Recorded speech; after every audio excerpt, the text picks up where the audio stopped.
जे पण काय आहे माझ्या अंगामध्ये जी कला आहे त्याच्यानुसार मी हे बनवायला लावलं आहे. तर काल मी ट्रायल केले होते. तर सगळ्यात पहिला हे ट्रायल आहे आणि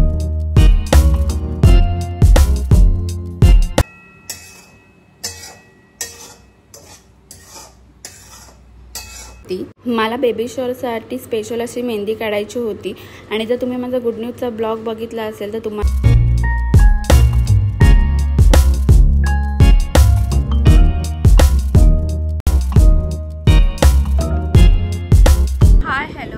बॅक टू माय चॅनल. मी ऐश्वर्या आपल्या नवीन ब्लॉगमध्ये तुमचं पुन्हा एकदा स्वागत करते. आय होप तुम्ही मस्त आणि मजेत असाल. तर तुम्हाला थंबनेलवरून कळलंच असेल तर बेबी शॉवर आहे. तर त्याच्यासाठी मी काय डेकोरेटिव्ह ओटीचा रुमाल वगैरे बनवण्याचा ट्राय करत आहे. आणि ते कसं होते काय होते ते आता माहीत नाही. चांगलं झालं तर तुमच्यासोबत मी नक्की हा व्हिडिओ शेअर करेन. आणि माझं बेबी शॉवर आहे ते मी 9व्या महिन्यात करणार आहे. 9वा महिना लागला की लगेच करणार आहे. तर तुम्हाला त्याच्या 9व्या महिन्यात किंवा माझी डिलिव्हरी झाल्यानंतर माझे हे ब्लॉग बघायला मिळणार आहे. आणि इकडे मस्त मी असे बेबीचे फोटोसुद्धा लावले आहेत.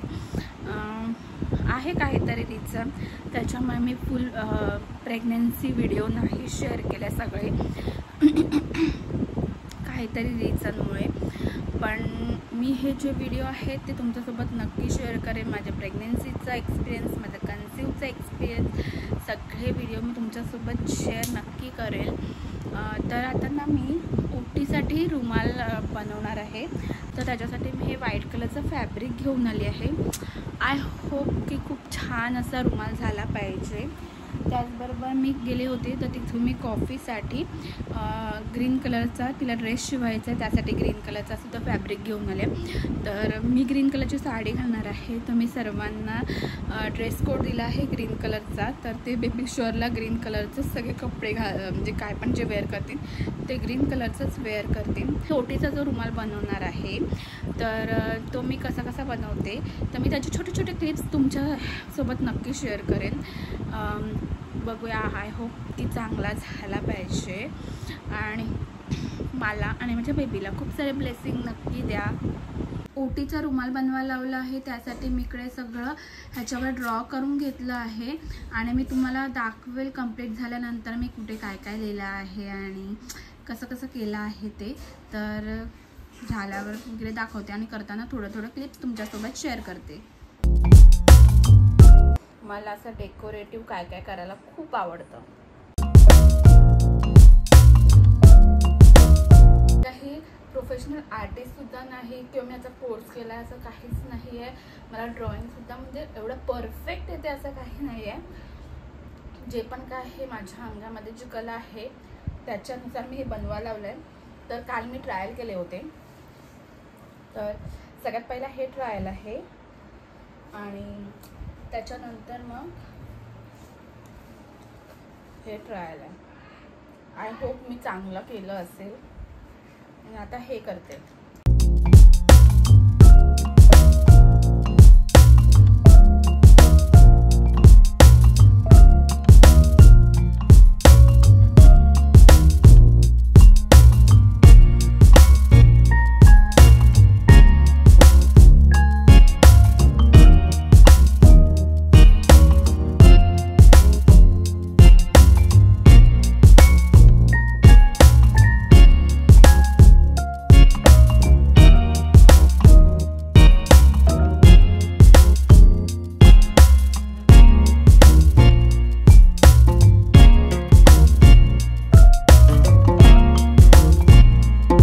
आहे बेबी शॉवर. तर त्याची सगळी कामं चालू आहेत. आज आहे फ्रायडे आणि मी आता मुगाच्या डाळीचे लाडू बनवायला घेतले आहेत. तुम्हाला दाखवते. थोडं म्हणजे पूर्ण प्रोसेस नाही दाखवणार, थोडंसं दाखवते आणि त्याच्यानंतर मग लाडू झाल्यानंतर दाखवते. त्यानंतर मी तुम्हाला काय आणलं आहे ते सुद्धा दाखवते. तर इकडे सगळं भाजी म्हणजे जेवणाचं सामान आहे हे. आणि कार्यक्रमाच्या वेळी सगळं थंड वगैरे जे नाश्त्याचं आहे ते सगळं इकडे आणून ठेवलं आहे. पूर्ण डबे भरले आहेत.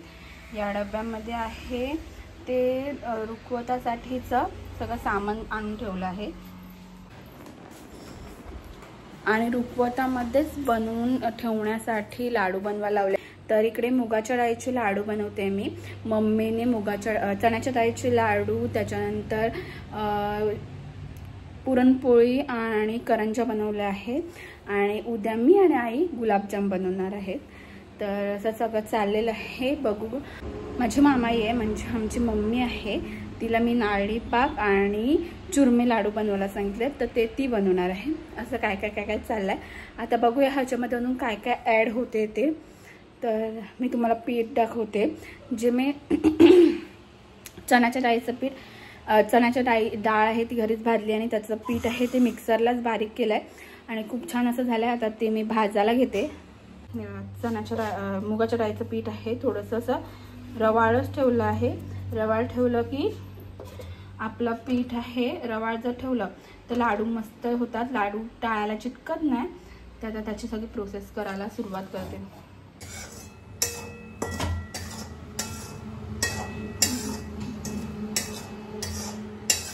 चण्याची डाळ मस्त व्यवस्थित भाजून घेतली आहे, त्यामुळे आता पीठ कमी भाजायला लागेल।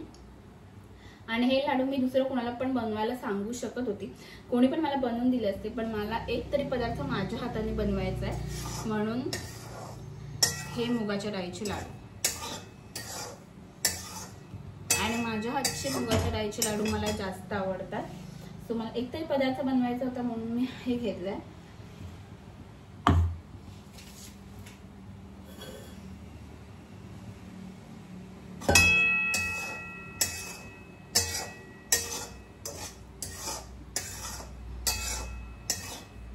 सध्या तर मी सुकंच पीठ भाजते, नंतर थोडं भाजून झाल्यानंतर मी त्याच्यामध्ये तूप घालणार आहे, मग तुपाचा अंदाज पण व्यवस्थित येतो, जेवढं लागतं तेवढं टाकते।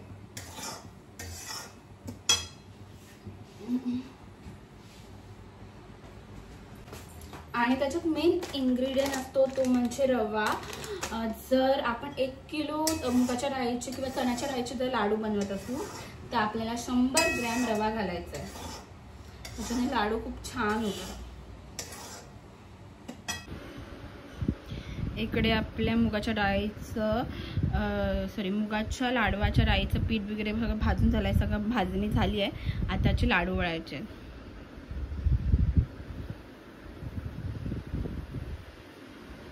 आणि आता चालू आहेत मोतीचूरचे लाडू, फर्स्ट टाइम बनवणार आहे। इकडे पाक बनवलाय, आता बघूया कसे होतात ते, झाले की दाखवते।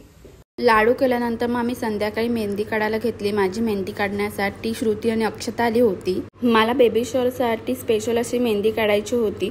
आणि जर तुम्ही माझा गुड न्यूजचा ब्लॉग बघितला असेल तर तुम्हाला माहीतच असेल की मला गणपतीच्या दिवशी गुड न्यूज मिळाली होती, त्यामुळे मला एका हातावर गणपती बाप्पा काढून पाहिजे होता आणि दुसऱ्या हातावर मॉम आणि बेबी काढून पाहिजे होती। एका हातावर मला मॉम टू बी काढून पाहिजे होता आणि दुसऱ्या हातावर मला डॅड टू बी काढून पाहिजे होता। त्यांनी खूप दोघींनी छान अशी मला मेहंदी काढली। तुम्हाला जर ही मेहंदी आवडली असेल आणि तुम्हाला काढून हवी असेल तर मी त्या दोघींचे इंस्टाग्राम ID डिस्क्रिप्शन बॉक्समध्ये देते, तिकडे जाऊन त्यांना नक्की फॉलो करा। नेक्स्ट डेला मी मॅटर्निटी फोटोशूट करण्यासाठी गेलो होतो आणि भरपूर सारे फोटो काढले आहेत, तर ते फोटो बघून घ्या।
नेक्स्ट ब्लॉगमध्ये आपण बेबी शॉवरचा ब्लॉग बघणार आहे, तर तुम्ही चॅनलला सबस्क्राईब केलं नसेल तर सबस्क्राईब करा. भेटू पुढच्या ब्लॉगमध्ये.